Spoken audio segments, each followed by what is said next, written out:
Welcome to the first episode of In the Reel. So, in today's video, I'm going to explain the purpose of In the Reel, and also we'll be examining Quentin Tarantino's Kill Bill. So, the purpose of In the Reel is to take a deeper look inside the films we're watching each week.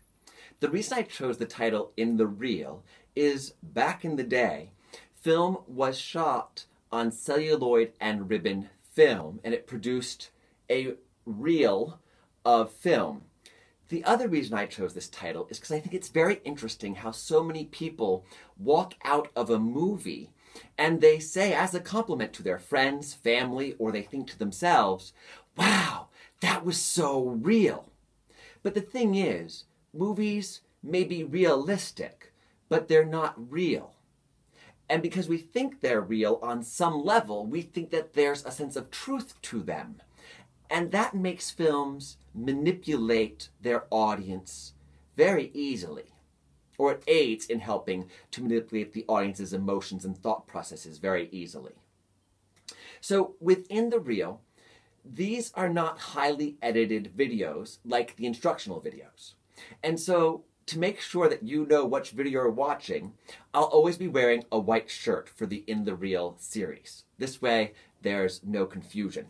I also keep with me just a little outline of what I'm going to be talking about, so you'll see my eyes glance down once in a while, because it's a lot to retain.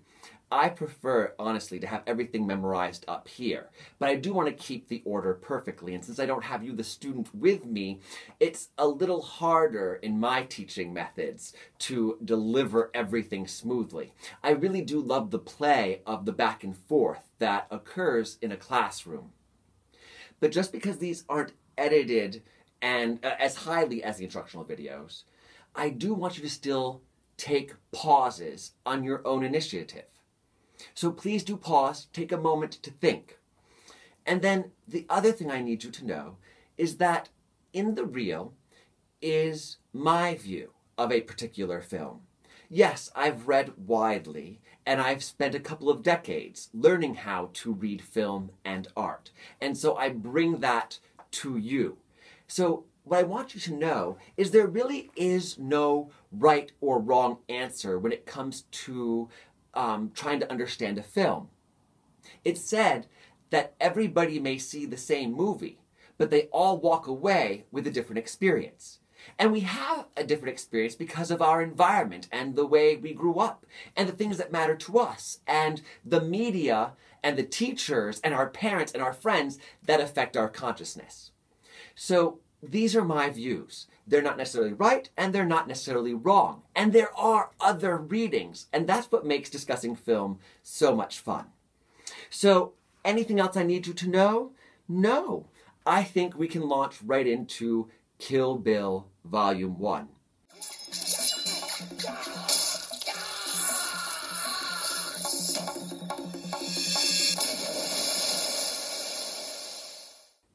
I think one of the most interesting things to think about, and maybe to discuss with friends, is what is the genre of Kill Bill? Quentin Tarantino blends many different narrative conventions and codes from many different genres. When we look at Kill Bill, we could argue that it's a samurai film because there are samurai swords. Part of the film takes place in Japan.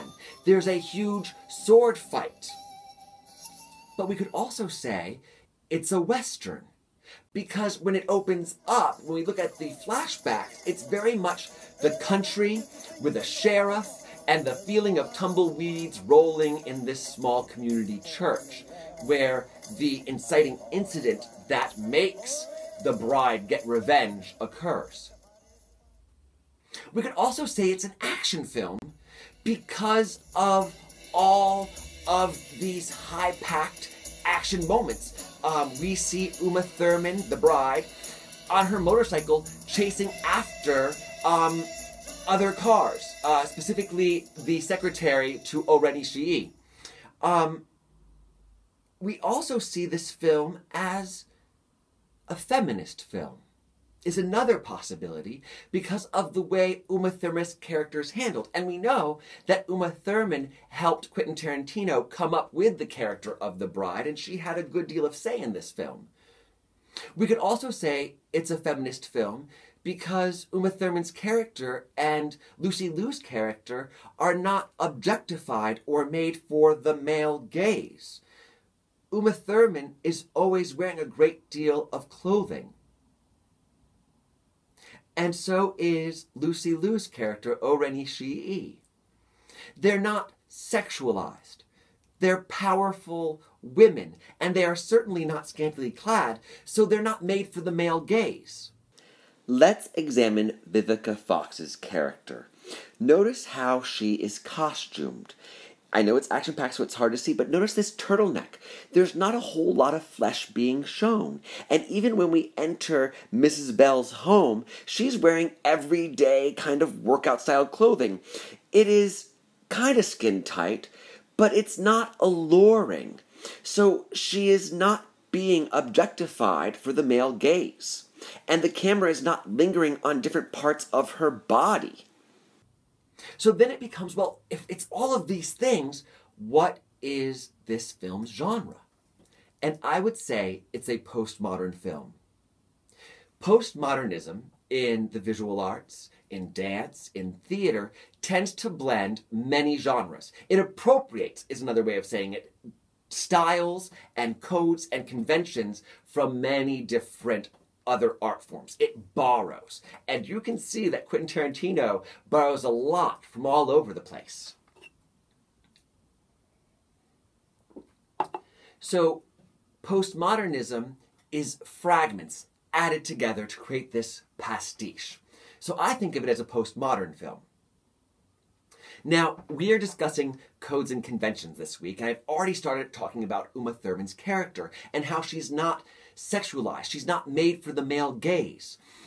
And what I love about Uma Thurman's portrayal is this use of the color yellow. Think about when a baby is born. One of the thought processes that goes through people's mind is, do I use blue or do we go with pink? And oftentimes, if you're not sure of what the baby is going to be gender-wise, you pick yellow. So Uma Thurman is this total blend of both male and female. On top of that, when you think about yellow, yellow is a code. It has meaning. Yellow, of course, we think of bright positivity. If you're into chakras, yellow is the color of the chakra above the belly button and just at the sternum level. And it has this idea of strength attached to it. And Uma Thurman is certainly strong. It also has some negative ideas about sickness or cowardice. And Uma Thurman is clearly not a coward. But this yellow brings up the idea of sickness, and is this idea of going for revenge a kind of sickness that overwhelms the psyche? I think it's an interesting question to think about. And let's talk about the violence itself. Is violence a kind of sickness? And how does Quentin Tarantino operate with violence in his movie? I think his handling is incredible. There's a lot of violence, but Quentin Tarantino always finds a humorous way of subverting the violence so that we can continue watching. I find it interesting that in the Bell household, behind Uma Thurman in the kitchen is what we look at as kind of a painting of kids' art, or at least it looks like kids' art right away. But if you look closely, it's actually a blood spurt. So it gets at the violence. And then, of course, there's that the cereal that clearly says kaboom on it. That's also, the box is yellow. So there's this wry humor the entire time. And also we see moments of the Théâtre des Grands Guillaumes. It's a French kind of theater from back at the turn of the 1800s going into the 1900s. It's a very violent theater where arms are taken off or heads are taken off and there's these large spurts of blood. We see this all the time in Kill Bill. And because it's so over the top, it doesn't feel so real. It takes away how violent the film actually is. But there's something else interesting that Quentin Tarantino does that I love. A lot of the violence, of course, is from the martial arts, but it looks so much like dance, and we see the beauty of the movement. And it's really highlighted for me when we go to silhouette. You can really see the shapes and the forms of the groups and the fighting. And in that moment is one of those other great moments of humor. There's this little boy that Uma Thurman finds fighting her, and she grabs that boy and she gives him a little spanking and says, "Go home to your mama." And it's funny. So Quentin Tarantino is so great at handling the violence, figuring out how to make it not too much, but just enough. So those are the things I wanted to point out concerning the realness of Quentin Tarantino's work. I hope everything I've pointed out gets your brain thinking and makes you think of other moments in the film that I may not have pointed out. I hope this talk gives you your own reading. Thank you for joining me on this first episode of In the Real. I hope you have a great day, or a great night, or even a great morning, depending on when you're watching this. I look forward to our next episode of In the Real together. Bye-bye.